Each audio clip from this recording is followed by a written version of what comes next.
गाड़ी संख्या 1242 टाउन से चलकर बरौनी पाटलिपुत्र जंक्शन पंडित दीनदयाल उपाध्याय जंक्शन के रास्ते न्यू दिल्ली को जाने वाली platform your attention please train number 12423 Dibrugarh town New Delhi Rajdhani express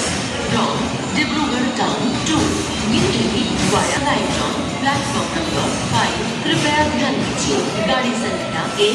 1243 Dibrugarh town New Delhi Rajdhani express Dibrugarh town से चलकर बरौनी पाटलिपुत्र जंक्शन पंडित दीनदयाल उपाध्याय जंक्शन के रास्ते न्यू दिल्ली को जाने वाली प्लेटफॉर्म क्रमांक 5 पर आ चुकी है। May I have your attention please? Train number 1243 Dibrugarh town New Delhi Rajdhani express from Dibrugarh town to New Delhi via Barauni Pataliputra junction Pandit Deendayal